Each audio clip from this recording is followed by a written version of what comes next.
Assalamualaikum warahmatullahi wabarakatuh, salam sejahtera dan salam damai bagi kita semua. Kali ini Media Pahlawan akan membahas salah satu pahlawan nasional kita yang bernama Kusumah Atmaja. Semoga dengan menonton dan mendengarkan video ini dapat menambah wawasan dan pengetahuan kita semua, terutama bagi para adik-adik yang masih duduk di bangku sekolah. Selamat menyimak. Dan jangan lupa klik tombol subscribe, like, share dan komen. Terima kasih. Kusumah Atmaja, pakar hukum Indonesia.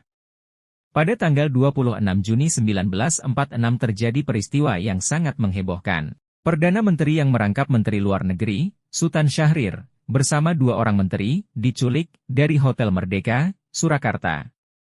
Presiden Soekarno pada tanggal 27 Juni 1946 lantas mengambil alih pemerintahan berdasarkan Undang-Undang Bahaya Nomor 6 Juni 1946.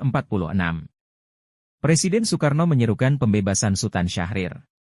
Seruan Presiden Soekarno didengar. Tak berapa lama kemudian Sultan Syahrir dibebaskan.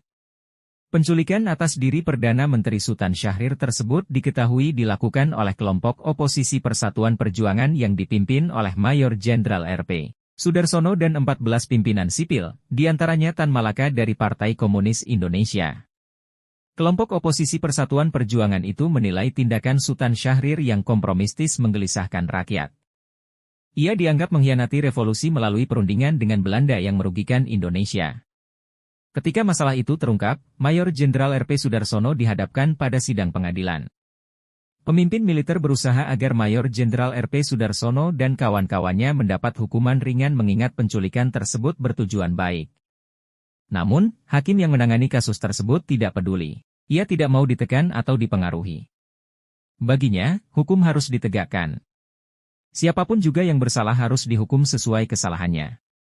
Ia menolak campur tangan kekuasaan dalam putusan-putusan pengadilan. Dengan berani ia kemudian menjatuhkan hukuman 18 bulan penjara untuk Mayor Jenderal R.P. Sudarsono. Hakim itu adalah Mr. Dr. Kusumah Atmaja. Ketegasan dan keberanian Kusumah Atmaja sangat dibutuhkan Indonesia, terlebih ketika Indonesia baru berdiri sebagai negara merdeka. Ketokohan dan kepakarannya dalam bidang hukum membuat namanya tercantum dalam kabinet pertama setelah Indonesia merdeka. Kabinet pertama yang dibentuk sekitar 2 minggu setelah kemerdekaan itu mendudukannya sebagai Ketua Mahkamah Agung Republik Indonesia. Nama lengkapnya Sulaiman Effendi Kusumah Atmaja. Ia dilahirkan di Purwakarta, Jawa Barat, pada tanggal 8 September 1898. Pada 1919 ia mendapat beasiswa untuk melanjutkan pendidikan hukumnya di Universitas Leiden, Belanda. Kusumah Atmaja menamatkan pendidikan hukumnya dengan meraih gelar doktor dengan disertasi mengenai hukum wakaf di Indonesia. Berbekal ilmunya, Kusumah Atmaja lantas bekerja di pengadilan.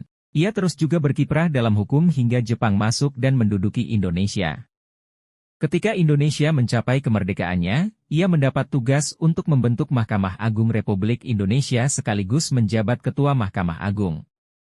Jabatan lain yang disandangnya adalah menjadi guru besar pada Universitas Gadjah Mada, Yogyakarta dan Sekolah Tinggi Kepolisian.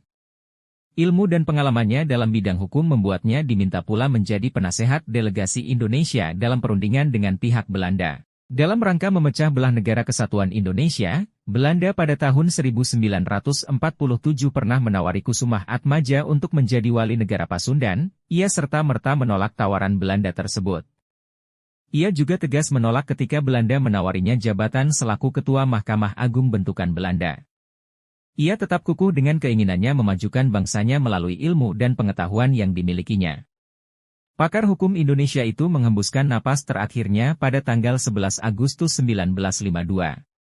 Jenazahnya dimakamkan di Taman Makam Pahlawan Kalibata, Jakarta. Pemerintah Republik Indonesia mengangkatnya selaku pahlawan pembela kemerdekaan pada tahun 1965.